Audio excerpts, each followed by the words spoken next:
Welcome to Gravelize, everyone. I'm your host, John Vargas. Just to start off with our disclaimer, everything we say and do on this podcast platform has nothing to do with the views or opinions of the City of Los Angeles Fire Department. Also, I am supporting the 343fund.org nonprofit. So what they do is they sponsor a firefighter or first responder in need to get funded to go do Ibogaine. And that's what this podcast episode is all about. So what they do is ran by Angela Scudin. It's in honor of her fallen husband, who is a FDNY firefighter, Casey Scudin. So it's in honor of him to help fund help for firefighters, first responders, to get that help they need. It's a holistic approach to find true healing, a true life turnaround for someone who needs it. And someone who's dealing with addiction and trauma, man. And this medicine, Ibogaine, seems to be a huge answer, a huge benefit. And the lives I've seen and heard from people and watching it turn around someone's trauma is amazing. So I am in full support of this. Go to 343fund.org. What you can also do is, if you want to help a firefighter, you can donate to help support and sponsor a firefighter to go down to Mexico and do some work with some Ibogaine. So I just want to honor this medicine. I want to honor the 343 Fund and honoring Angela Scudin and her mission. Today, I am talking with Jose Inzunza, which is one of the co-founders of Ambio Life Sciences, or Ambio Life. Their website is ambio.life, and it's about understanding where Jose came across Ibogaine, his experiences with it, also the healing he's seen happen with this medicine. He goes into a bit more detail of what this medicine is. He does have a little bit of an accent. He's Mexican. He's from Tijuana, and it was refreshing when people have accents. They explain things differently. It's kind of it's a great experience. So I hope to have Trevor on from Ambio Life as well on the podcast, so we can all hear a different perspective of what Ibogaine does. It's been referred to as not a magic pill, but it is an option to go deep into the self, to find where it is we're holding our memories, our trauma, and to find restitution with that. And I want people to also understand, when I found out about Ibogaine and Iboga, it was a rabbit hole I went into. And we already had Corey on the podcast, Corey Pullman, who is a retired Navy SEAL who serves Iboga.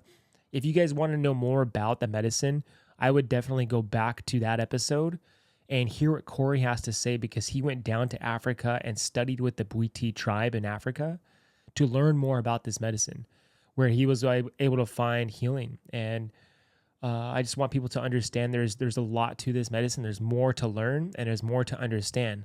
So I'm here as a mirror to help other people understand what are the options for healing for people. And I want people to also understand, like, I want to find all of the answers. There's not one answer to everything. So please listen to this fabulous episode and stay tuned. Please like and subscribe to YouTube, Spotify, and Apple, because it helps the algorithm help find someone and get them to listen to this episode or many other episodes who's struggling, or a spouse who knows someone who's struggling, or their spouse is struggling. You get the point. So please stay tuned and listen in on this fabulous episode. Thank you guys. I love you.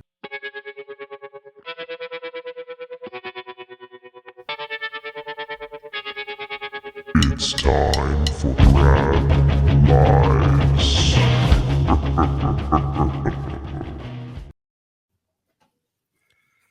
All right, everyone. We are recording now, and I am here with Jose Inzunza, coming from TJ Tijuana.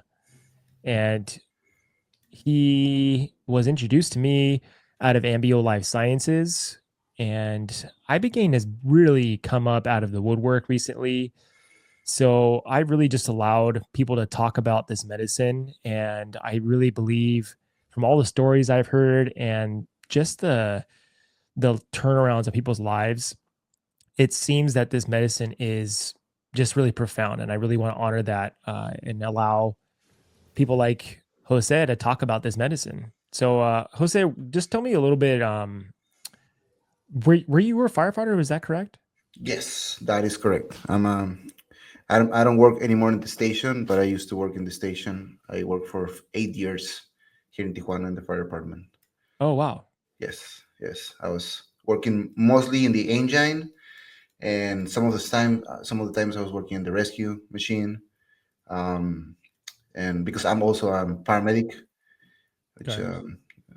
like an advanced EMT, so I was able to sometimes work there and sometimes working in the ambulance, right? So it depends where my chief was putting me. Yeah, we do the same thing. We rotate depending on the day, and Hmm. it's just it is what it is when Hmm. you're just wearing different hats, as they say. Exactly, and I think that's the cool thing about it, right? That's the cool thing about achieving different certificates, and being able to kind of modify, right, your daily job. Sometimes you're gonna be in this rescue, sometimes you can be in hazmat, sometimes you can be in this kind of. So that's kind of what I always wanted to achieve, have the ability to, I remember when I was, my first certificate was as a paramedic, right? So that was like the first thing. And then I remember going into the car accidents and being really limited, right, to work, because you don't manage safety that much as if you go into a rescue unit, right? So I was like, I want to do that. I want to have the ability to go inside the car and be able to, work with the patient. So I started kind of achieving those kind of certificates where I was able at the end. Right now, I'm an instructor. I work in a few academies and just teach the people, and just as a volunteer, to be honest. I don't get paid by it, but just trying to give back a little bit, right, of what I got. But that was kind of my whole goal, and that adrenaline park, right, having the uniform and just being all the time there, and having this being in this ultra focused state, or this flow state constantly. It's like really, really good. But I have ADHD, so sometimes it was pretty good. Sometimes it was like a mess, right? It was really hard to keep it up, but yeah, that's kind of it was for me. Yeah, I'm kind of determined that the ADHD diagnosis is like a superhuman power. Like I don't think it's we've succumbed to so much of like our identification towards diagnosis that we've lost like the positive what something could be instead of, labeling it with something and making it into a negative concept. So like I have ADHD qualities, and it's just the fact that I can multitask very well and I get bored doing one thing. So like Mhm. if I know that about myself, then I'm going to live my life in accordance with those laws that I've subconsciously created for myself.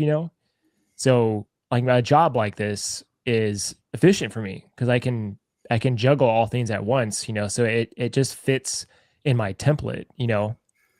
Yeah, and I think that's like a really constant pattern, right, that we see with our fellows, right? They're just next to us. It's kind of that constant pattern that we're kind of in the similar states sometimes, in the consciousness states. But yeah, I agree with you. I think more than affecting is like a superpower that if we have the ability to learn how to manage it, you can use it as a tool to be really successful in whatever you want to do. So I think I have used kind of a little bit of that thing to be where we are right now. Yeah, like what if we took kids with ADHD qualities instead of labeling it with something and then making it seem like they live with like something that it's harming them, you teach them how to use that gift and how much more efficient that would be. It's all about how we think about things. And I think that goes like really directly to um, education system, right? It's just like we have been using the same education system since I don't know when, and it hasn't changed. But really, our consciousness and our focus and our way in the way that we develop learning and all these technical parts, I think has modified, right? And then with all these new technologies, now we have AI, all these kind of things. I really believe that what you say, we need to address even um, education system different so we can see where um, people is good instead of seeing where people is not good. Like normally it's like you're not good in math. Let's focus on math. Wait a minute, but he's great in drawing or whatever. Why don't you just focus on drawing? And he can be like, an artist or something. So um, it's just about consciousness, right? And how we're changing our perspective of things.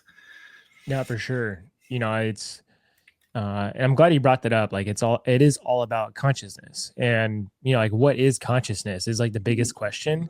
We all are kind of like looking to understand. And to me, I've really come across like what's the ultimate power is consciousness itself, especially when you're doing your own healing work. So the consciousness is the master. So if you do all these medicines, then it's going to go back to what consciousness is. Essentially, you're just receiving information, and consciousness is this mirror to ourselves within ourselves. And you ever heard of like the concept turtles all the way down? It's like the concept of like fractals are within a fractal and it's endless. So consciousness can be endless, but I think if we look at consciousness, that it's just mirroring ourselves and we can just learn from it and receive information, then I think that's really important. And I think with someone like you who's working with people who are understanding and integrating their medicine experiences with Ibogaine, it's pretty interesting because everyone's got such a different journey within themselves. And I think it's really beautiful when like our experience is so different, and we have to acknowledge that within each other. Like our it's kind of like a snowflake, right? Like a snowflake is different with its pattern. It's not the same as any other things, but its source is coming from the same thing, right? I think it's kind of a perspective. Yeah, I agree with you. We, I don't know, I have like this perspective where we as individuals, we're all different, right? We're all humans, we're the same species, but we're different, right? But I think sometimes we tend to be equal, and there is this philosophy about equity, right? Or being equal, Mhm. or where we are not, and that's okay, you know. Mhm. And we need to enter into that space where I'm at some point I'm really different from you, even that we are the same, and I need to respect that difference. I need to respect where you at in this point in your life, or in my life, right?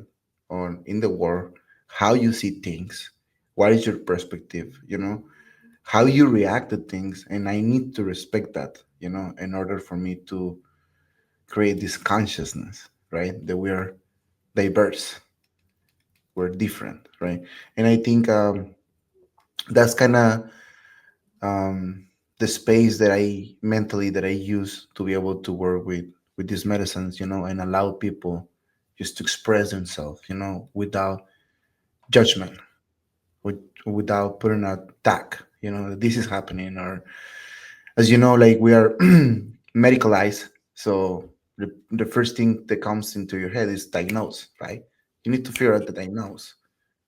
Wait a minute, let's just go deeper in that. Let's just let the expression come out, let the words come out before we decide something. So it's a really fine line, that we work daily with this medicine, so we can create this space where people can feel free, and can feel this neutral space when they can just express whatever they need to be expressed without being judged. And I think that's where healing it comes in, and that environment, that container, is really important for this type of medicine to work in, right? So that's kind of like this mind setup that we use here in Ambio, where we're trying to work medicalized, but at the same time trying. For example, we have a detox house where we work with detox clients and hardcore opiate abuse, fentanyl, all these types of really bad drugs. So for like our philosophy for them there is like we need to meet them where they are, right? And I'm not expecting anything from there. Like I'm not waiting for them to move where I am. I'm moving through where they are, and I'm meeting through where they are, no matter what. Sometimes we can judge that, but we can have a collateral effect by doing that. Just the very thing is just being there, hold space, and allow people to let that energy or that expression to come out. And and that's pretty much a daily work, and that's one of the more important works, I think, in the psychedelic field, where we approach any kind of substance where we have the ability to to serve the medicine in whole space at this level. Yeah, I'd like to talk about. I want to get into that for sure, but I also am curious like how you ran into Ambio. Like, what brought you on the path? Like, what was your journey that led you to? Because have you done Ibogaine yourself? Yes, yes, several Okay. times. Yes. So I will share a little of my story. So in 2009, I was already working in the ambulance and transportation unit. Um, and I got my certificate 2018. So as an EMT, and one of my teachers, I saw him in a hospital. We were transferring a patient, and he told me, "Hey, do you have ability tonight to work in a house? We're gonna detoxify a patient, and we're gonna use this substance called Ibogaine, and I need somebody that has the ability to speak English." And I'm like, "Yeah, for sure, I can go." I was pretty fresh. I was a rookie, so I was just wanted to go wherever, and work. So so that was like the first night or the first time that I had to saw somebody going through an experience with Ibogaine. It was this woman um, going into detox process from heroin, really long time of use. She was in really bad condition, so I was able to see her going into withdrawals, then take the Ibogaine, and then around 12, 14 hours later, there was no withdrawals, like just minor cravings. And then she was like in this rest mode in her bed, just like nothing. And I was like, what is this, right? Like I was asking, I remember asking my teacher, like, you give him opiate? And he was like, no, we don't give her opiate. I'm like, man, like she's like nothing. Like she was taking like, yeah, she was taking like 210 milligrams of oxycodone every 4 hours. Like she Well, was in a super high dose. And he was like, seriously, I swear of God, we haven't given her any opiates. We give him this. We give her this. So I went home that day, went on the shift in the ambulance again, and I just started doing my research, right? Like I was like, what did happen last night? Like what was that, right? I just saw somebody going through this process and staying in bed, and then seemed like she was detoxifying because she was sweating, she got diaphoresis, all this process, all this adrenergic response, and then suddenly the next morning she's like crying and super happy and willing to live. So I was trying to figure out, right, like what is this? Short story behind that is like in 2000, a year before that, I had my first LSD experience, right? So that was my first psychedelic experience, and for me, it was like a really healing process, more than experiential and just fun trip or whatever. It really was like really spiritual for me, right? So I was like, whoa, these are medicines, right? That was like my insight. This is not something recreational. So then when I saw that, I was like, this is something like that. That was what I thinking, right? This is something like LSD, but has the ability to just cut withdrawals. So I just raised the hand, and I'm like, I want to work over here. Like I can help, whatever, I'll just come and wash the dishes, whatever, but I want to see what is happening here. So I start working at that place. And then once I start figuring out more, I realized all the risks that there were involved with it, right? Like, um, so IBM has this pharmacological has this aspect where can block the potassium channel or the heart channels in the heart, which can create an electrolyte imbalance, affect the um, action potential, and then leading to a QT prolongation, right? And then a torsades of points, and then death. So I was starting reading more about all these things, and I was like, okay, you guys are hiring me and hiring my instructor, but we don't have any equipment. It's like, so what if the patient goes into sites? I don't have magnesium, and I don't have manual defibrillator. Like, I mean, I have an AED, but this is automatic. This is not gonna read torsates. So Mm. I was just figuring out these things, and I'm like, okay, this is pretty cool, but I think we need to provide the proper safety container because shit is gonna happen, right?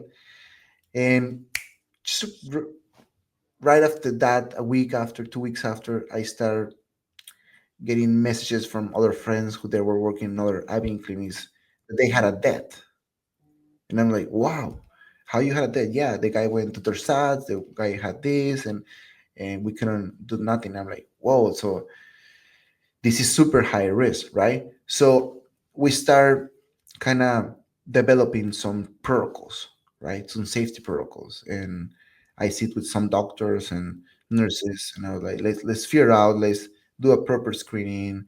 Let's know the patient before it comes, and so we try to organize all these type of algorithms and logistics to make sure that we can reduce the mortality, right?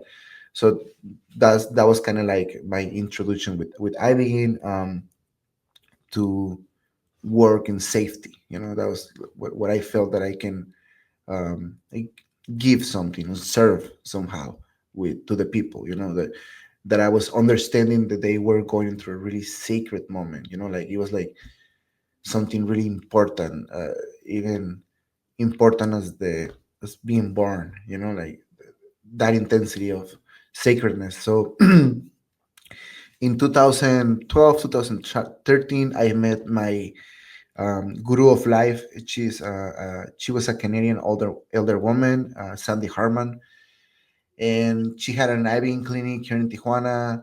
She saw the work that I was doing, and she had a death 2 years before that. And she told me, I need somebody that manage safety here in my place. Can you help me? So like I said, back in the days, it was like really rudimentary, right? It was just like about burning sage or Palo Santo, giving you the Ibogaine. I'll come back in an hour and see you. So they were leaving people there in the room. There is stories about people leaving their patients inside in a hotel room and then coming back like 3 days after. So things like that. So then when you analyze those things, it's like that's why people was dying. Like it was like really minor basic things that you can figure out to make sure that they will survive, but it was more than a technical and a professional um effect. It was like a non-ethical effect. Mm. It was like more profound. It was like about people not giving shit, not caring, right? Like they didn't care anything. So I met my guru of life, and she kind of told me like, Jose, your ego is in the sky. You think you know a lot about this medicine, and you haven't done it. You talk to your patients like if you know what's gonna happen, you kind of figure out everything, but you haven't stepped into it. So you must do it. And yeah, so I went and did my first having journey, which was it was a pretty intense experience. I didn't know back in those days that I had what we call trauma. Mm. I didn't even realize that. I thought I was perfect, to be honest. I was that was like everything was really good for me. I had my family together, everything like with some issues, but perfect life, right? Then I take this journey, and yeah, it opens the Pandora box. I realized that I was carrying a lot of fear, fear, a lot of fear, a lot of guilty, a lot of shame. and a lot of those feelings, they were coming from my childhood, right? For specific moments where um, I felt like that, and I just grabbed that feeling, and I believed that I was that feeling, and I Mm. just embraced it. So that was becoming part of me, right? And then I realized that was the reason why I was working like the way that I was working, and so it was like this emerging of information through the process, and to explain you a little bit like the experiential part, like, so you take the doses is a capsule. I took like gram and a half with dosage in a period of 2 hours, what we call a 2 hour window. Try to make sure that the liver metabolize in one peak. It doesn't have like different spikes, and and one of the first things that you feel is like your body start feeling like really relaxing, then you can start feeling really sensitive to the noise, to the lights, seeing tracers. Once it start getting more intense, you feel like the gravity is weight on your body, like you cannot even get up, it's just your body's too heavy, so you need to lay down. You feel the ataxia, which is the inability to control your muscles. So just like you're like a baby, or just super shaky, which you need help to drink water and to walk, stand up to the bathroom, and a lot of nausea, a lot of vomit, and also this psychedelic effect. The more than a psychedelic effect, we like to define it more as a onirogenic effect. And when we talk about this word on neurogenic, which it's the creation of the state of a dream, so you are Mhm. like in this awakened dream, right, where you're laying down, you close your eyes, and you go inside these visions of this state, right? But once you open your eyes and you wake up, you're back in this world. So it's kind of being between two worlds, and and when I was in this awakening state, when my eye closed, um, one of the first things that I felt, or that I recognized, because it's too much things to really remember, it was I felt how my internal dialogue it changed, Mm. the way that I was talking to myself, and it switched pretty quick. Um, uh, and then I realized that I was being really mean into myself, that I was really rude, that I was treating myself bad. Actually, I was the worst person that I was treating myself bad, And once I realized that, it was like, why, And it was like this layer of things, of realization and coming into. So it was a lot of those things. Also trying to see my grandpa who died, and all these things. So anyways, it was a lot of information, a lot of visions. Didn't remember everything. I remember waking up the next day like feeling like I got hit by a train, physically so depleted. Like if I had gone to the gym for 3 days and beat myself out, with um, really sore, and then but I had a sensation of peace. There was like at the end, it was like I feel really shitty, but I feel great. It's like, it was like weird. And I was feeling great because my mind, it was empty. It was like, and as you know, people with ADHD, mind is never empty, right? It's a mess.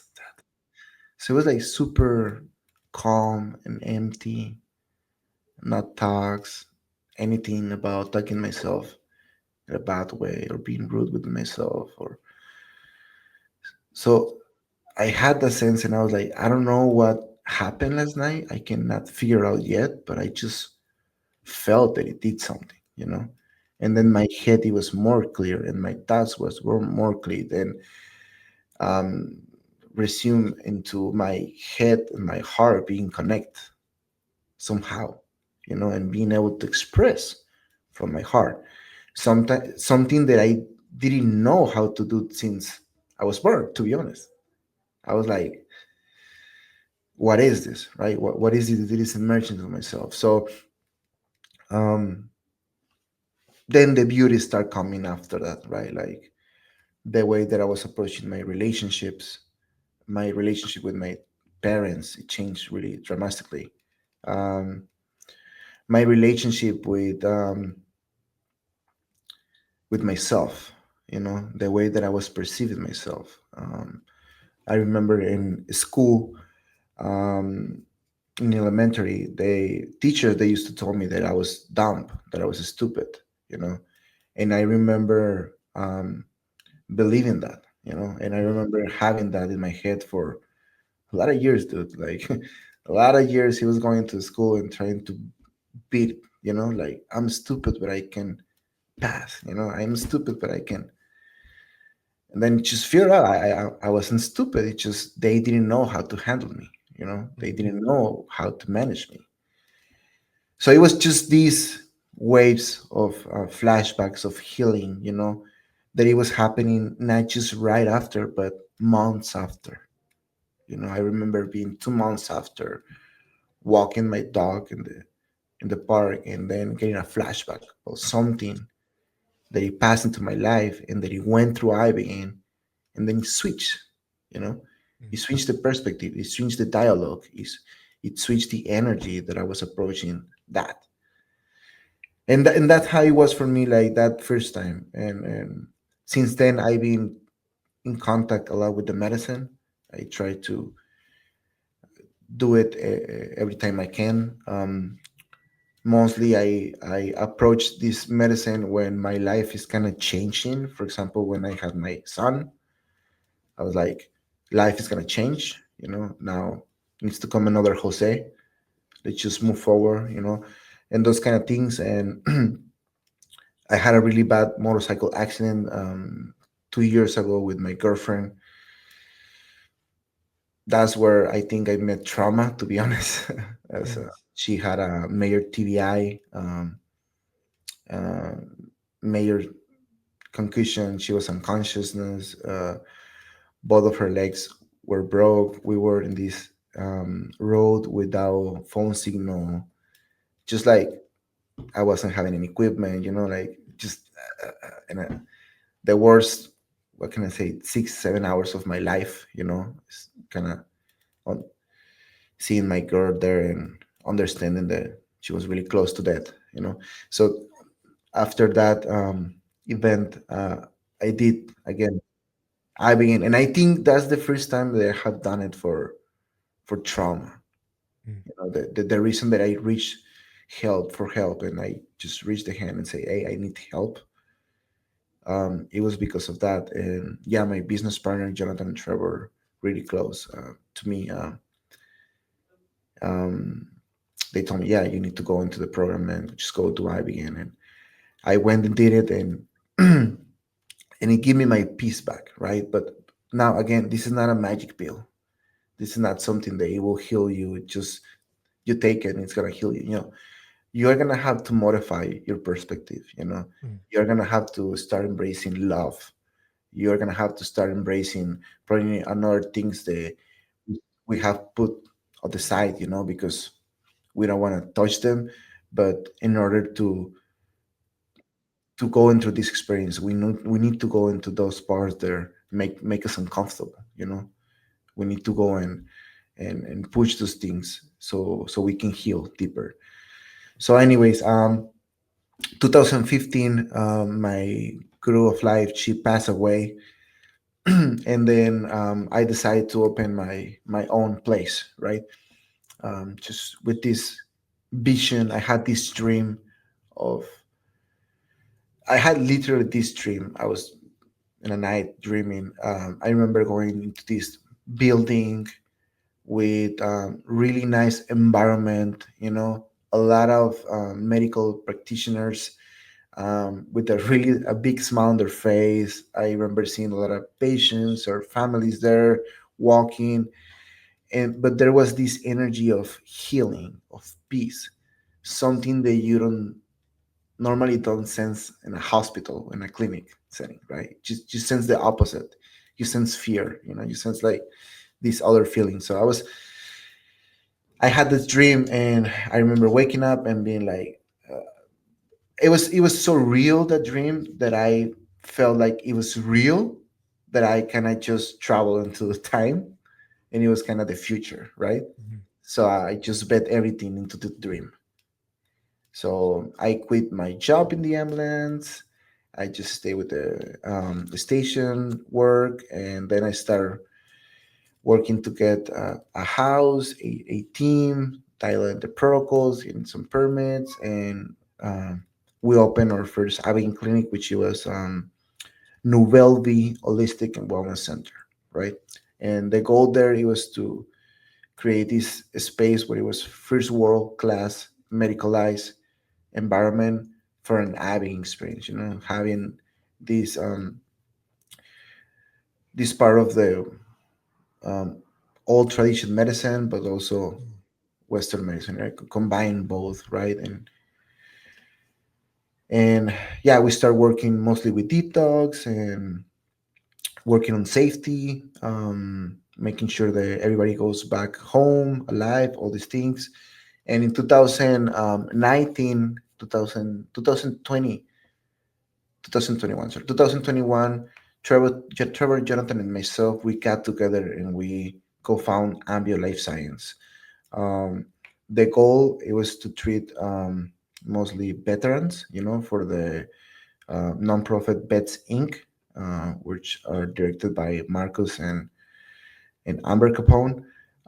They were the person who kind of pushed this in the background, because they were talking to Trevor Millar, my business partner, for him to provide Ibogaine to the vets. Mhm. So Trevor didn't have any space for him to provide this. So just doing the triangulation between Jonathan, Trevor, and myself, I had the whole machinery here, the space, the team, everything, the equipment. So Trevor decided to move here to Tijuana.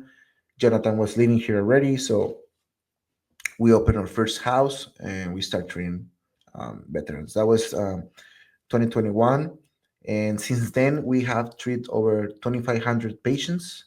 Wow.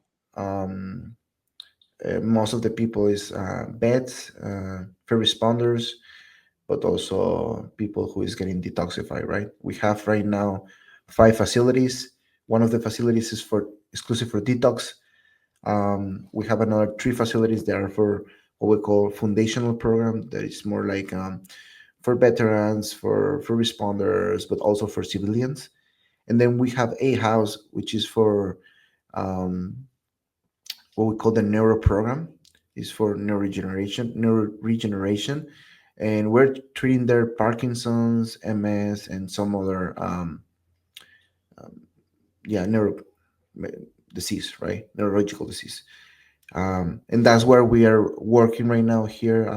Our goal is to make sure that we keep the same standards, the safetiness, but at the same time, the same level of care, and make sure that the people um, has these all tools, to manage the whole experience here. Yeah, that's crazy. The neurological imbalances for some people, where Ibogaine has been able to literally like reformat the cerebral cortex of the brain to where these neurological diseases get completely recalibrated, and people get their lives back from a disease like MS, ALS, and Parkinson's, where it's been deemed like like a death diagnosis. You're going to die a slow death while suffering.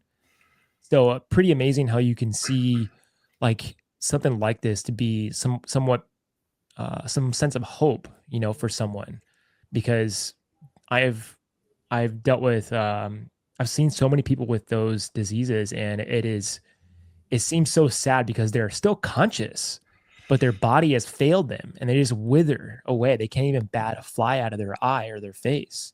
It's really sad. So just I think that hope is really amazing. I did want to go to some of the things you're mentioning about the cardiac toxicity, because that has become a, a some resistance that we may have with looking at ibogaine as something that could be a possible treatment for people on many different scales, right? So I know with the cardiac toxicity, one thing was you were saying that it does has some issues with the liver. The liver, if the liver will, let's say, process it quicker than other people, then you have too much of the ibogaine in your system, and now your heart's not having this sodium potassium influx properly. So that's when there's these imbalances going on where the heart can just start to fibrillate essentially into torsades, which is a huge scare, right? You mentioned that to someone and that freaks them out. So I like the approach Ambio is taking on making sure that is the priority with the treatment. And I am curious also, like if you had anyone have any cardiac issues after Ibogaine, with like any palpitations or anything like that.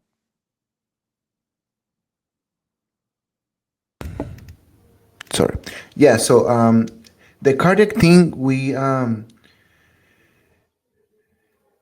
of figured out a way, right, to provide IBM, and it's basically using the ACLS guidelines. That was kind of Right.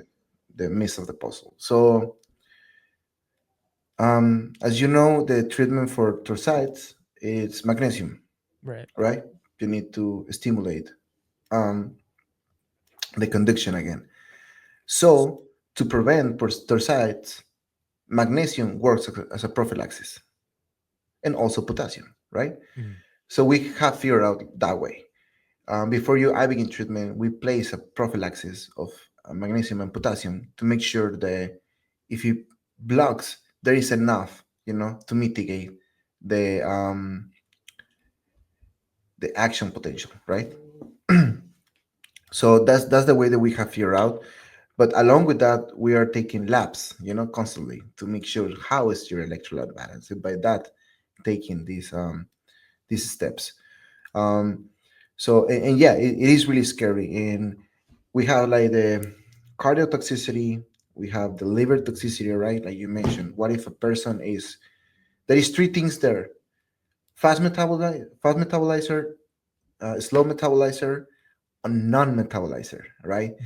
There is this anomaly, like we all have at some level, but there is one person in 1 million who has inability to transform ibogaine into noribogaine by the cytochrome that is involved in the liver, right? So if this is not happening, ibogaine is not gonna create an effect, right? Or noribogaine, for example. So we need to analyze where they are, this person, but we haven't seen really risks in terms of that because we have also um, add into our clinical guidance and protocols and metabolic aid. So right after we finish the treatment, we're gonna give you an osmotic, how you call it, softener, something like that. That is mostly gonna work in the colon and is gonna push part of the metabolites of the liver, right? Mm. So we have kind of figured out, by time and by point where we need to add support to the work to the body to make sure the IBN it gets excreted, right? We want IBN to go in quick, do his work, and then go out quick. We don't Yep. want it to get recirculate. Basically, that's what you mentioned. So there is a lot of IVs prior. There is the metabolic aid, but also there is more fluids after, and this with the goal to make sure that we can flash, as much of the metabolite that are inactive or stick activated there. Mm. Um, so yeah, people, for example, that is alcoholic, right, has cirrhosis. There is a risk, but it's not an exclusion criteria. It Mm. used to be an exclusion criteria. What we have figured out is like we there is a really small percentage of people then by liver enzymes we have sent back home, but we send them back home with recommendations, and then they can get ready probably in a month, 2 months, 3 months to come back into their Mm. journey. You know, so sometimes the majority of the times that we send back people for any contraindication, they can get ready to come back at some point. You know, there is just a few total exclusion criteria that we have. For example, Wolf Parkinson White. That is an arrhythmia. It can be really lethal with Ibogaine. You know, another arrhythmia can be Brugada, but also again it depends why is the person having Brugada, right? We have this kid who has Brugada, but the Brugada it was getting presented by this hyperthermia and this sepsis that he was going. So Mm. once you treat the sepsis, you treat the infection, the heart goes back into the same state, and there is no Brugada, right? So Brugada was a reaction from the hyperthermia. Anyway, so it's about doing a really proper screening of each of the clients, you know, and understand where they are, and if they're not ready for the treatment, prepare them to go there. Some other risks that are really presentable, and I think that's one of the major of the risks that we're mitigating right now is Ibogaine is contraindicated with SSRIs, right? Mm. It can create this serotonin syndrome, just increase the the serotonin in the brain. So we need to stop SSRIs before the treatment. So for that, we need to uh, propose taper schedule or send them to the physicians. So the physician propose a taper schedule, right? So they need to be off of these medications. For example, sertraline, they need to be 5 days off before the treatment. But also, again, there is some other antipsychotic medications or psychiatric medications that they are prolonging the QT. So Mm. those we need to prevent it, you know. So we have this fine line, you know, where um, yeah, we stop some of the medications that they need to be stopped, so we can approach this in a safely way, you know. And even since the day one you arrive in one of our clinics, we are gonna take away all your medications, all your supplements, and we're gonna dispose of for you, you know. This in order to make sure that we can ensure the safety. Yeah, I mean, that's amazing how you guys do that screening process. It seems very intricate and very um, detailed on how you're approaching how to treat each person individually. And man, when I Ibogaine and Iboga came up for me, I started to study it a little more. It was really amazing the stories I was hearing on all different scales. And we had retired Navy SEAL come on the podcast who serves Iboga and has been to the Bwiti tribes and understanding what they do from a personal level. From him, I think he even knows Trevor, and so I want to say he even did Ibogaine, but he felt like there was something missing. So he went to study with the Bwiti tribes and understanding that medicine. And you have to do your own healing first, is what they want you to do. So he ended up having to do Iboga up to like 8 times because he had to work with himself. And everyone's so different to where whatever's going on internally, if we don't know what it is, but we have this opportunity to heal ourselves. And that's really what this is about, is like the medicine is just supporting you to do your own healing so you can look at yourself and fix the imbalances and the choices you make. It's really comes down to choice. Like, are you going to choose to live a life that is of joy or of out of fear? That's just like an option. And I think that's really what the medicine is deciding for you, is like you get to choose it. It's up to you. And here's these memories. Here's a Rolodex of memories you can just go through and decide, hey, do I want to suffer and continue? This is the past year. I can walk through it and do my forgiveness rounds with these memories. But after you leave, like, what's left? You still have to make those choices in life. I do remember there was a woman talking. She was a doctor in Cameroon, and she's an Iboga practitioner, and she was talking about when she was first introduced to Iboga. She was a little girl, and her mother was dying of cancer. And so her mother was at her wits' end of trying to find someone to help her with her cancer. So she ended up going to help her mom go down to go to one of the BT tribes to go do Iboga. And they had the little girl, she was around 16, with a woman who was telling the story. And she ended up doing Iboga with her mom. And the medicine didn't heal her. The medicine actually taught her, her daughter, how to heal her. So the medicine worked in this very fascinating way of how to heal. And it was all it had to do was with diet and her toxicity in her diet. And so it was really fascinating how the medicine was working in a very intricate way of like how interconnected it is. And I think it wants us to all through humanity to connect with one another to heal each other as well. It's not just this isolated healing experience. It's that we come through community to bring back connection, which is missing on this planet, to heal each other. And I think that was a really important part of what she was talking about. She was like, this is a tribal medicine. So we have to treat it as tribalness. And if we lose that part of the healing process, we're missing the whole point. Because as humanity is expanding on this state of separateness and identification with everything, that's a part of our illness, is we have to become so separated and so disconnected from each other that we're losing this divinity within us to want to connect.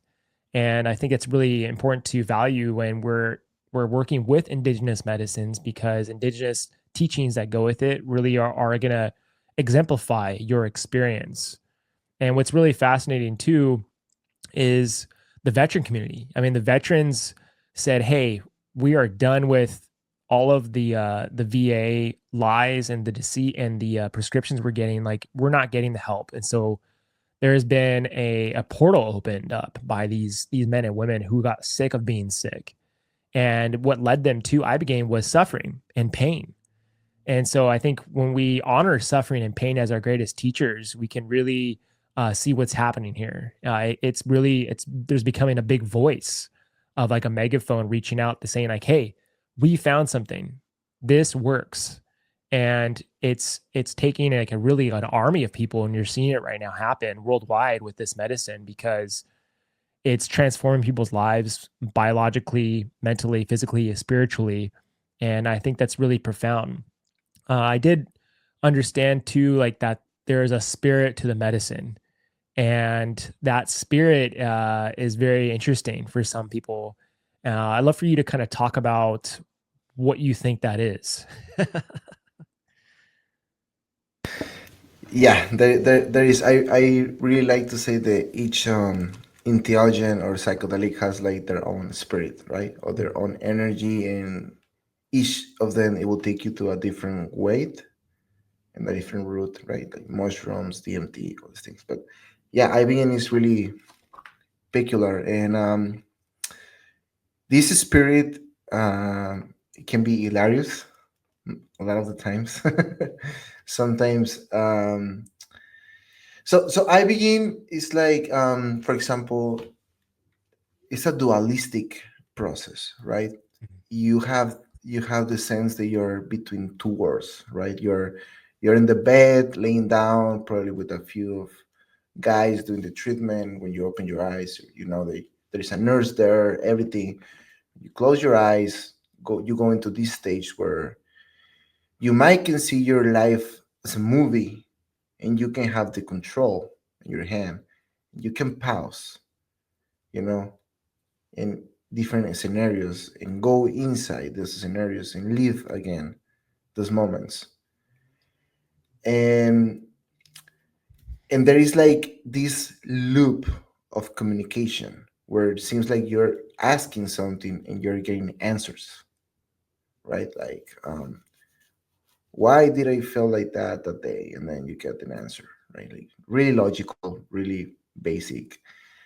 And I see that a lot of the people they mention that this interaction is with the with the plant, with the boga, with the spirit of the boga. You know, it seems like you're talking to someone and he's responding you. You know, and why do I say that is hilarious? Because there is a few experiences there. There is people that ask, "Hey, can I see God?"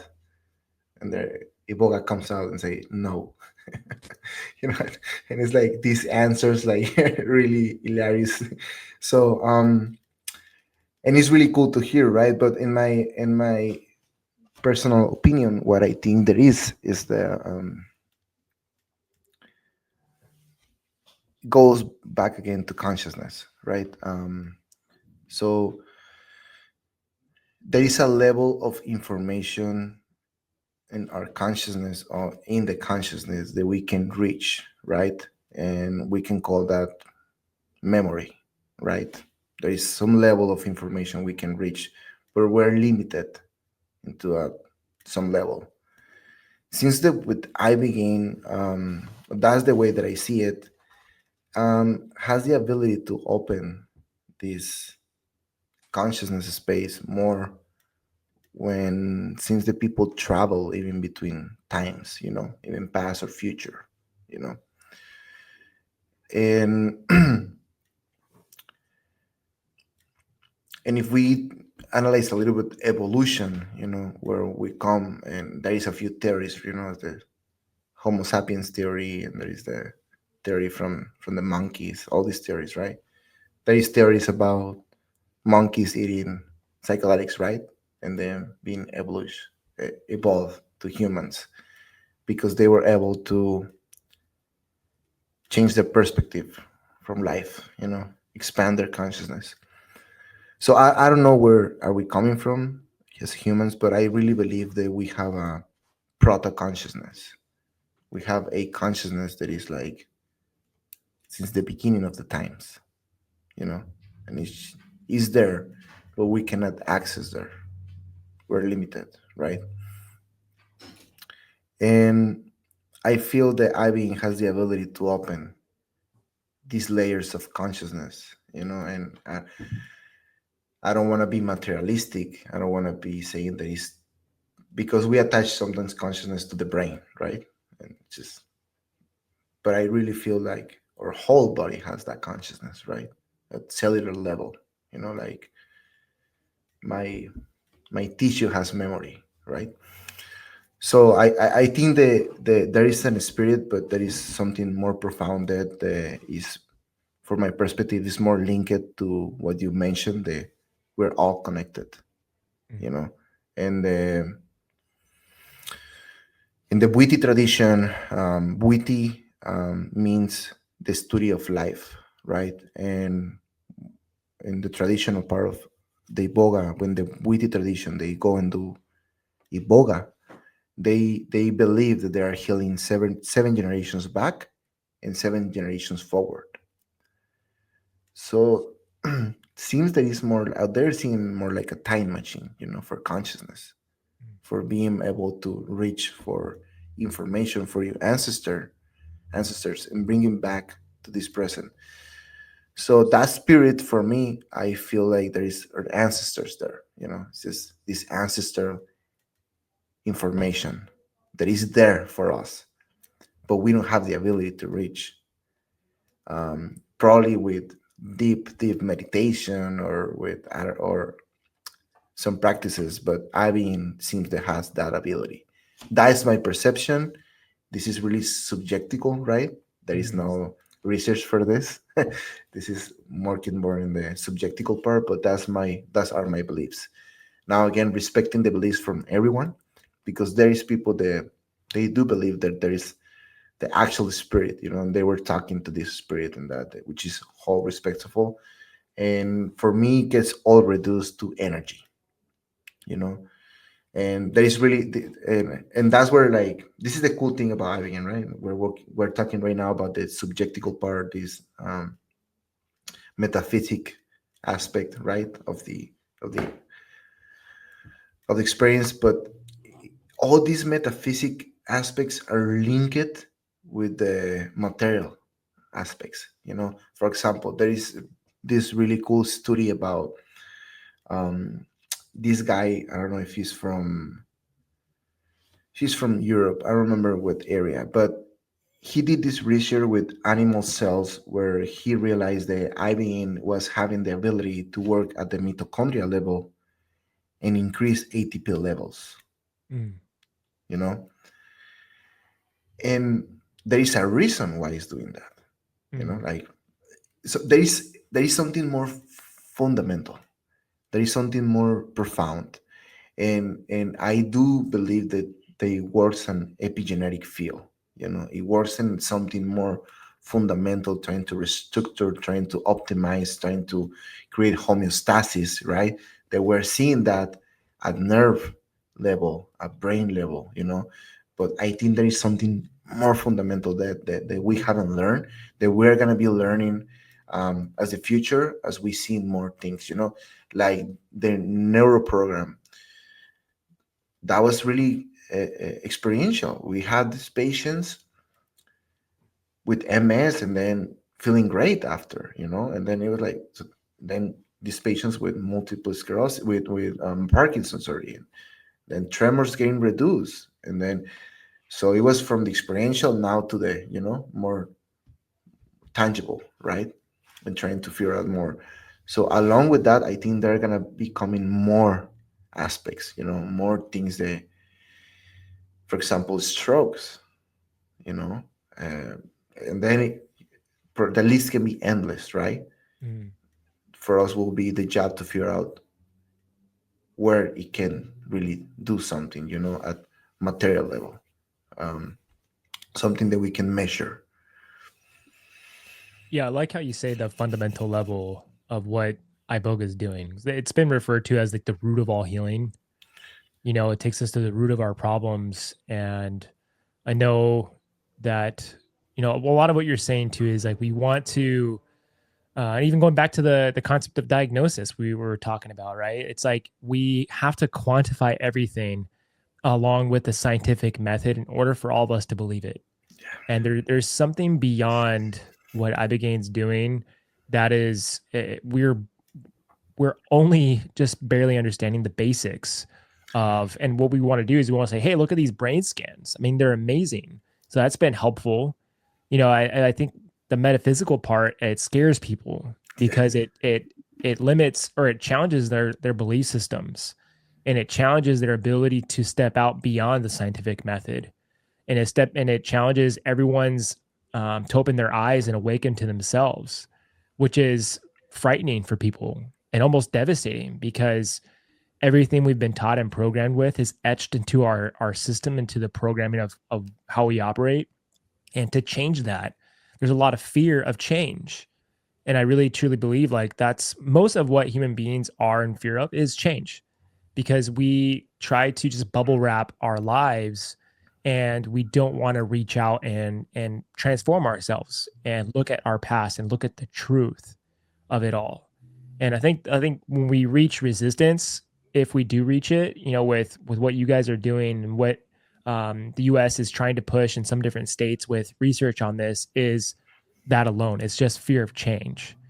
And I know, like, speaking about some other fire departments, to even just mention the idea of psychedelic therapy is frightening for some people because they don't want to change the regular paradigm of going through the Sigmund Freud model of just looking at a couple different things of what he had created a long time ago.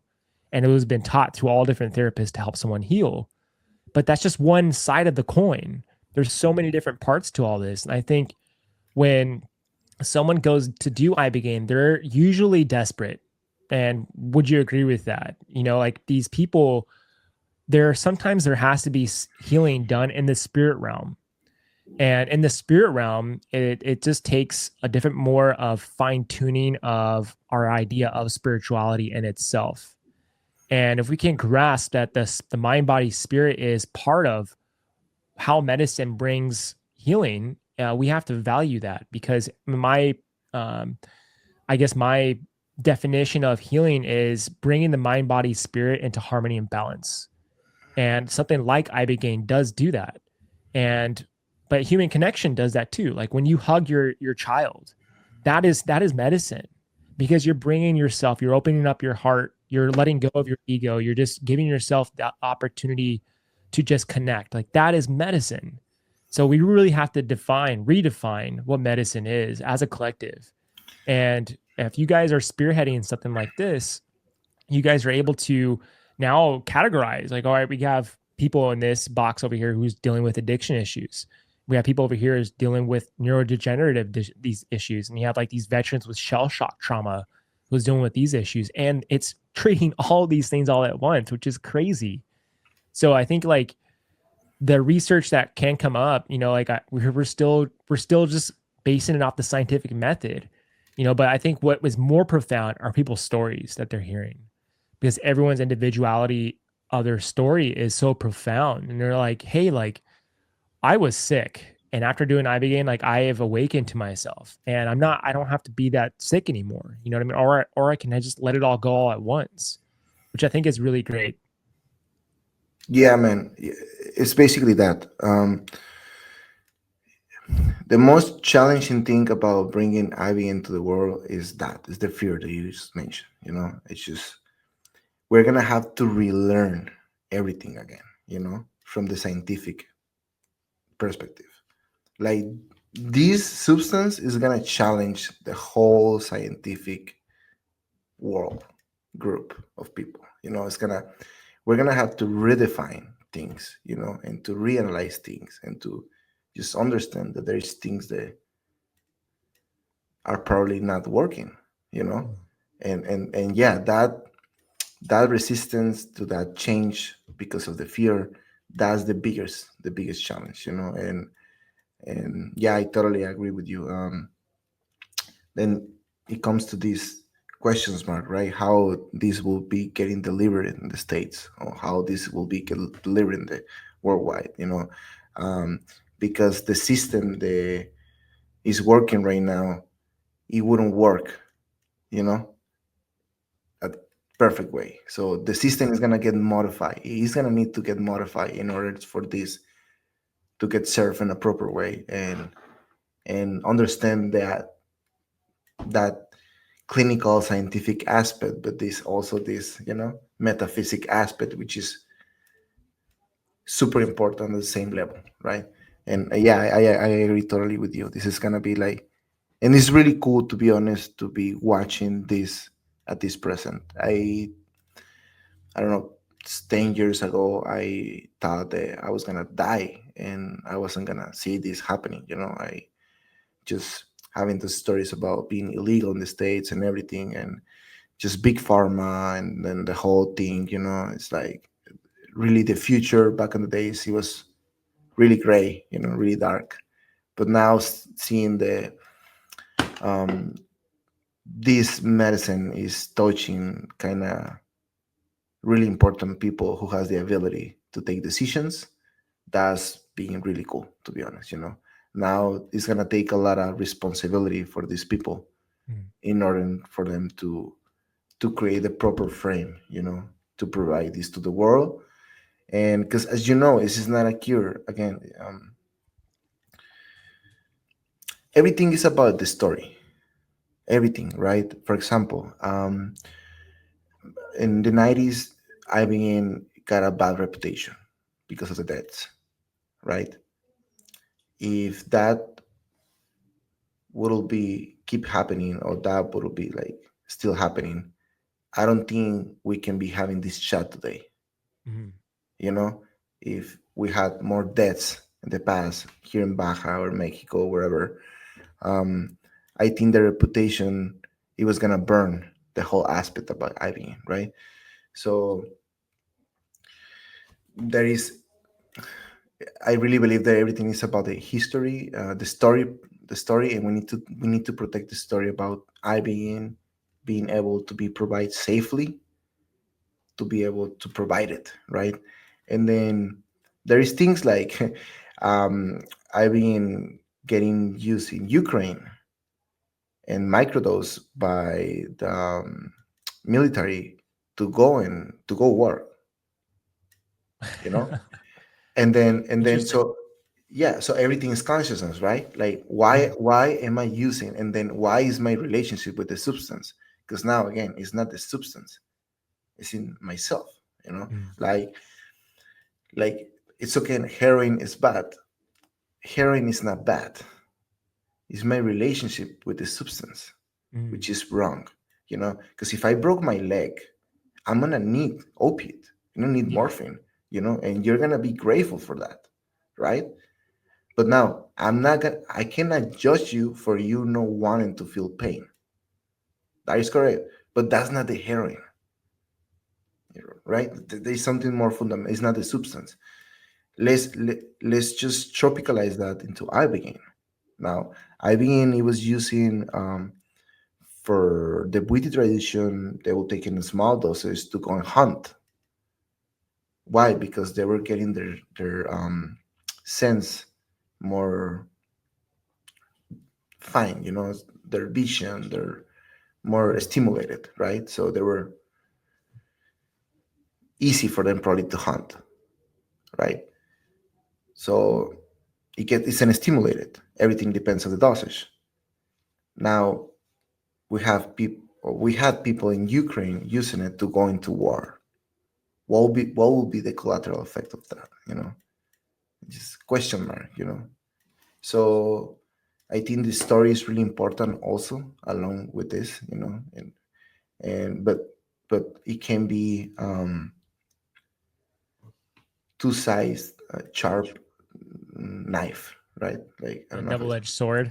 double-edged sword. Yes, exactly. And now again, it's not the medicine. It's ourselves, humans, how we're Right. approaching this medicine, and what's the story that we're telling about this medicine. Yeah, I mean, I think that's a good point to bring up, because we, especially Americans, coming from America, we love to bastardize things. Like a good example is tobacco. Like tobacco has been reverenced as a medicine by the Native Americans and other Native tribes across the world. They say that tobacco was the first medicine because it is very grounding to the system and it allows clarity.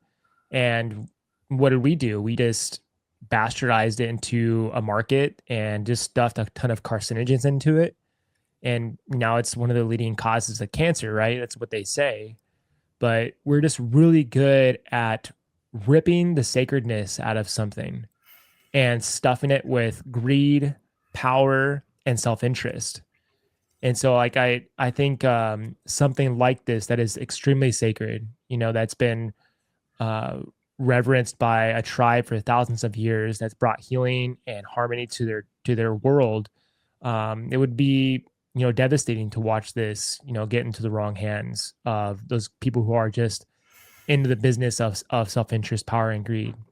And I think that is why the world is sick today, because we've lost touch and with the subtle beauties of what this planet offers, and we've ripped the planet apart. Look at where we're at today, and I think it's just ignorance is where that's at. It's lack of wisdom that's in accordance um with what we have deemed beautiful. It's been ripped apart.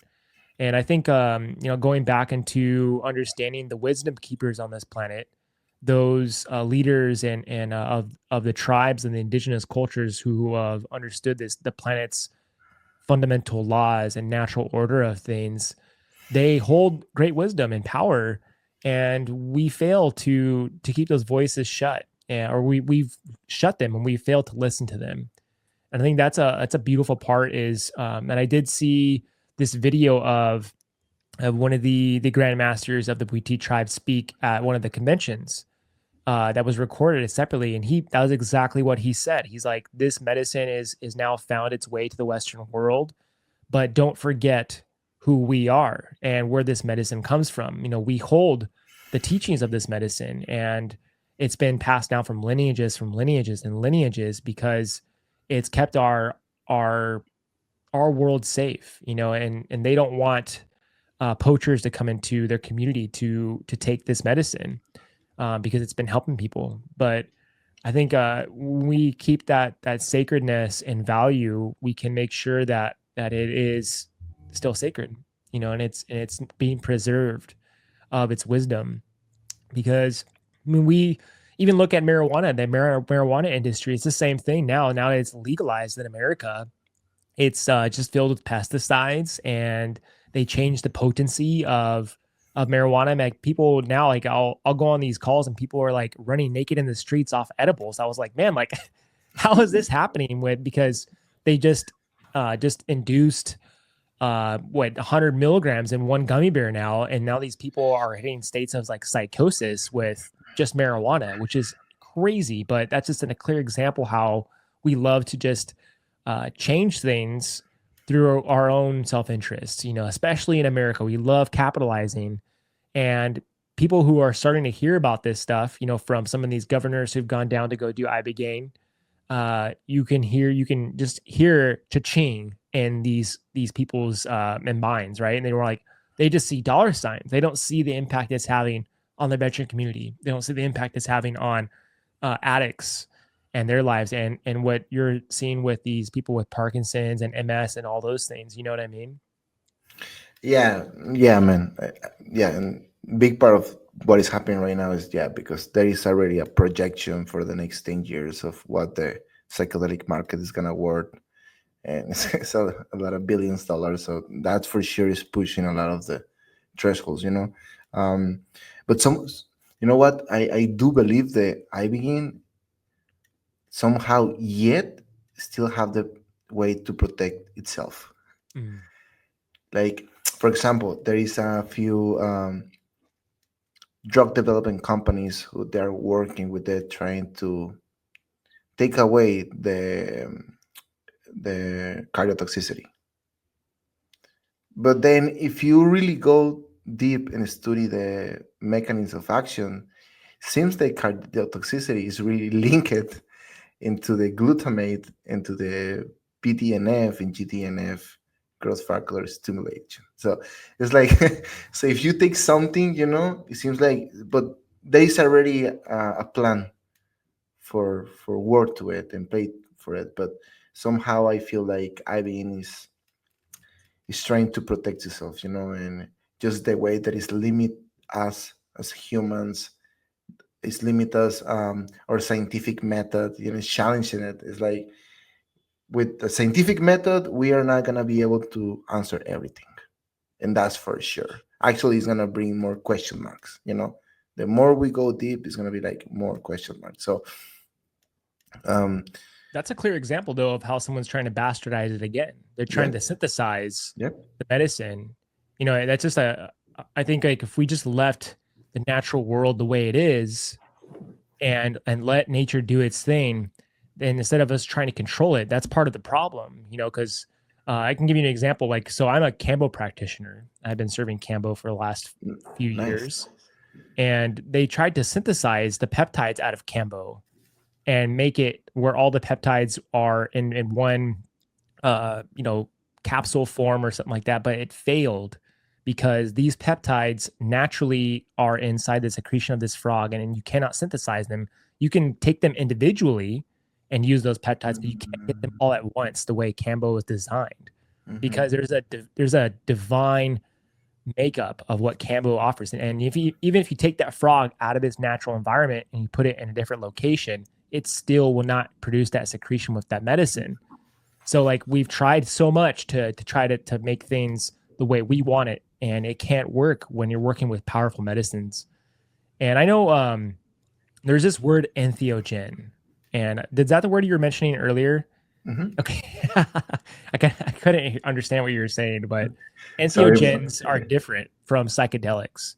And we Yes. have to make sure that we're categorizing what entheogens are versus psychedelics, because entheogens are plants or medicines that take you to a higher plane of consciousness for you to do your own healing. And psychedelics are small experiences that can have an effect and bring some things to your awareness, but there's a level of mastery that's taking place with entheogens. Yeah, that is correct. Yeah, I think it gets related to the contact with the divine, right? With Mhm. with my consciousness. So yeah, we need to really, now with all these psychedelic resonance, how they call it? Resonance or Yeah, Renaissance. Renaissance. They put everything in the same bucket, right? Ketamine, MDMA, Right. Cambo, mescaline, like everything they put, but they're not going together. I totally agree with you. It's different substances. They get subcategorized differently. they have different effects, and they work in different layers of your consciousness, you know. Mm. So yeah, we need to see them differently, and we need to see them with respect. We Mm. need to approach it with a lot of, we need to be humble, and we need to understand that they are more stronger than us, and we need that. That's where we're going to it, because we need that strongness to be able to switch or present, you know. And yeah, we need to approach all these medicines with a lot of humbleness and a lot of love and a lot of respect, you know. That will be like my advice there for everyone who wants to go and do any journey.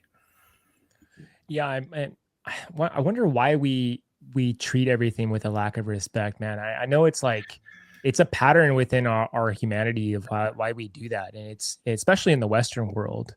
You know, there's just a lack of reverence for with the beauty in something simple. You know, we want to make now it's like, especially as we are merging with what we could possibly see transhumanism. You know, we're experiencing that, and so we're on the brink of really a bifurcation of humanity. Like, are we going to go into AI, you know, and trusting technology to be the answer, the savior that's outside of ourselves? And I really think that the new generations believe that, and I think we've lost this education on the the divinity of a human being, a human organism. We're not just like these carbon bodies, this carbon makeup. We're more than that. Like, most of technology is actually coming from the technology of the human organism. And I think, like, with that idea of divinity, all divinity is just the contemporary definition of what divinity is to transcend past limitations. And so if we can understand that we've been told that we're fragile, that we're limited, and we have to put all of our trust outside of ourselves. We have to unwind that definition when eventually we have to go inward. And that's why I think Iboga and Ibogaine is really amazing, because it makes you go inward to see the truth. And if you're not living in accordance with truth, then how can you live your life and expect this external world to meet you where you are at, by living a life out of truth, out of alignment with your own divine self? Yeah, man, and I think that's kind of the message that these elders, right, was Mm. sending. It's like respect, you know, that is coming from here, and we have the knowledge, and probably in our side of the world we think that, what is that knowledge? It's a super basic knowledge, right? And it's respect, it's honor, it's see the beauty in the life, you know. And and I think that's where Ivan is so good. I used to say this long time ago when I started doing Ivan, but it's like Ivan, it brings you back to human. Seems Mm. like right now we're like robots, you know. Just wake up, your program, you want to have everything under control, schedule everything. If something comes out of the way, it's a whole mess, whatever.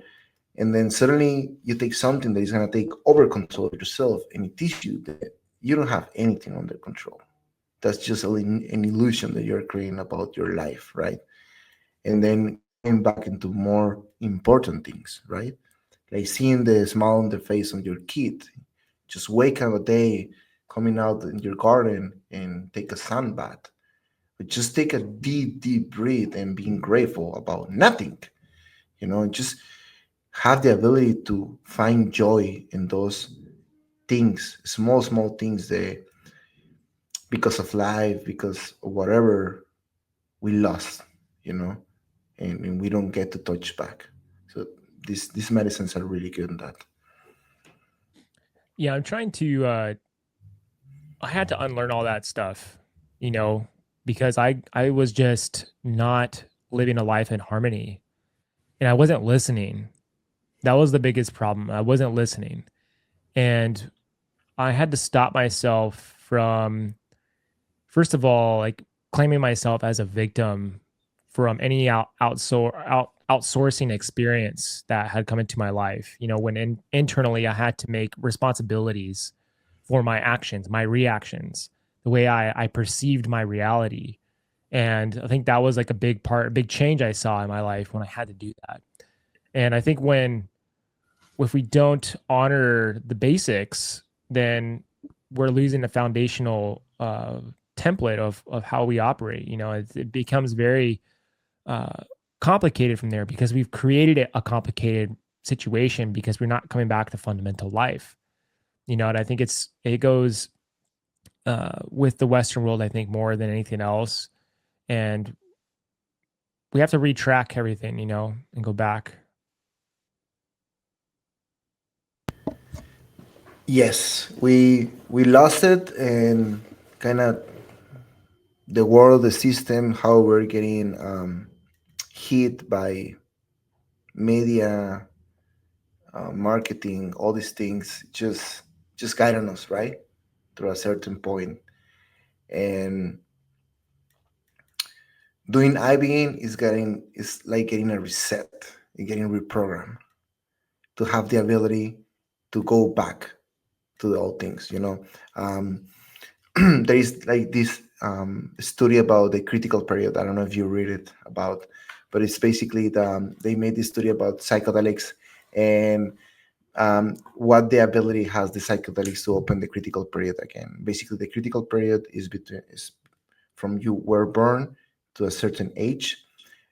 We have the ability to learn everything pretty quick, right? We with SOR we'll learn and we can replicate everything really quick. But conform the age advance, we lost that ability to learn that quick, right? So psychedelics has the ability to open again this critical period, right? And Ibogaine is the substance that has the ability to open it for longer period, right? So that's why it's so good for you after Ibogaine to change um, your perspective on life in way of habits, right? And modify your habits and modify your lifestyle, and then this goes really link it with all these reward systems, right? With this instant gratification, I need instant everything quick. So it seems to work there to slow down there. And then when you mention it, I mean, really what it does is it gives you the ability to have choose again, choice again. Seems Mhm. like, for example, for addiction, before I began, you didn't have any choice. You need to go and use, right? Well, after I began, your withdrawals are 95% less. Your cravings, you might have like 5% of cravings. Then it's up to you. Now you have a choice. You have the ability to stop and not go and use, or you have the ability to go and use. Now is the moment to work in your habits and your relationship and all these things. So um, it has this ability to kind of reprogramming yourself, to becoming a human again. Have the ability to take your choose, your decisions. Yeah, I mean I think that's a gift to take that opportunity to reprogram some of the past and rewrite a story because I think when we're young, we don't understand some things sometimes. Where if we don't have proper guidance or teaching, um, it's a lot of times we're copying or mimicking what we see in the outside world. And I think when we see if we have bad influences, and we're just being programmed by TV, at a young age. I mean, I was raised on TV, and I just took all that stuff and just programmed it into my mind, and just I would believe things, and now it's really hard to unwind some of those those things I've been etched into my system, you know.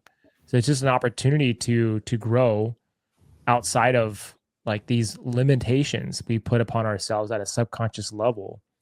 And it's really fascinating how like you've seen brain scans of people doing ibogaine before and after, and you've seen like this complete reformation of the brain. Even sometimes you're like, whoa, like there's neural pathways that are being built around trauma, and that's why people can work around trauma easier because they don't have that conditional response anymore when they're being met with a trigger that has triggered them for a lifetime. Because of something small when you were a child that you like someone took a piece of candy from you. Now that's affected your your ability to have relationships with people your whole life because you have this fear of someone taking something from you. Like that's a clear example, and we just don't know as children how important the meaning we put behind things are. And I think when we put meaning behind things, that's really where a version of what we view as trauma is, because it's not everything is neutral on this planet. All the information is neutral. It's really our perspective and how we define something that's really changing our belief systems, how we cope, how we see ourselves. And I think that that's the mold of what has created within us is just the limitations, and it's just poor education and poor guidance, you know. And I think what something like this is a gift, that's an opportunity of growth when we can use something like this to transform past and create a better future. Yeah, man, the creation was is perfection, right? And it gives us this tool as other tools, and I think everything is in the air, in the Pachamama, right? And how important will be to have like this knowledge from these elders, right? After having all these experiences and have the ability to get teach by them, right? So thanks to the Buiti community that's still there, thanks to that tribe, when we can go and reach um, for knowledge, for certain type of guidance. Um, and I think it's a blessing. We need to protect all this process. So, and also in a way to honor them, right? Honor their pathway. And me personally, I been having the call to be going over there. I need to go over there as request permission. I've been working with the medicine for a long time ago, and I've had that feeling of going and just reverence and ask their permission and receive the permission, because I've been seeing that many lives getting changed, man, by the power of their knowledge, and I don't feel like I even have like 0.5% of their knowledge they have, I don't think I even have any of that. Just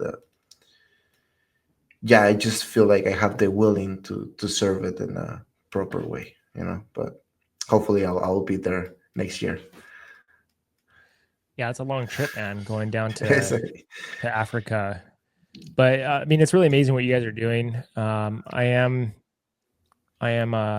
I'm happy to have the opportunity to have, Ambio even be on the podcast, just to talk about these things. And I hope people can understand too, like just the opportunity to change the way we approach healing for people. It's become like a serious epidemic within the first responder community of like, people just they're surviving, and they don't get the healing, and it's the same cycle of stuff. We've got a heavy, population of alcoholics, and we hate to just admit that fact because it's part of the culture. Guys drink so much, or people drink so much, and in our job it's part of what we we do because it's the only thing that has It's been allowed. deemed legal, right? And it's poison, to our bodies, and not to just like create some type of shame or judgment towards that. I'm just saying in general, like something that's been deemed legal, right? You can still drink yourself to death, and a lot of it's one of those things that just creep up on you over the years. You've gone from drinking beers with the boys after a long shift, and now it's come down to like drinking some whiskey and tequila before you go to sleep. I was a victim of that myself. And luckily I caught myself at a younger age to realize my habits, and it was just unconscious. And I think it's just we've just got used to just also prescribing things, and there's been many stories of guys in many departments who just got addicted to pills, and now they're stuck after they had hip surgery or back surgery, and they got stuck with now an addiction and affliction within themselves, and there was no hope from that. And it was a snowballing story for many people where they put so much trust into a doctor to give them a prescription, and they didn't know the consequences of it. But this is an opportunity of hope to unwind your addictions, that it wasn't your fault from the beginning. You know what I mean? Yeah, man, there is a really serious problem in the first responders. Um,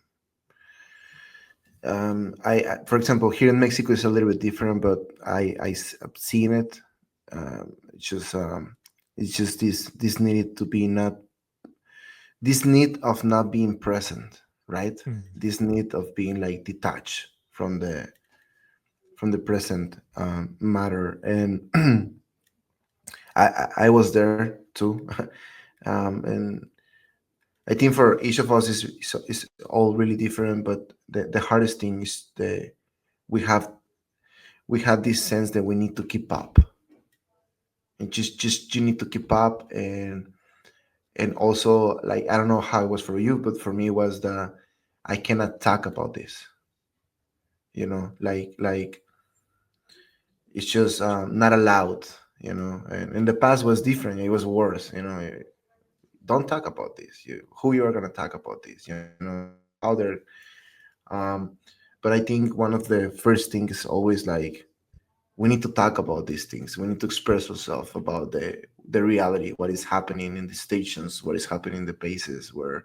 um, we have people getting numb because they're full of pain, you know, Mm. and it's not physical pain, and they're just constantly going into the shift, and we have captains, we have shift commanders, everything. You go and see them pretty fresh going to the station and everything, but they're getting broke by the inside, and they're just reflecting this because they need. But yeah, for all of those fellows, just recommend to have a shot, and talk to someone, and just reach to someone. Normally, it is still a taboo talking about psychedelics, but I think it's getting more open right now to talk about how are we feeling as a man.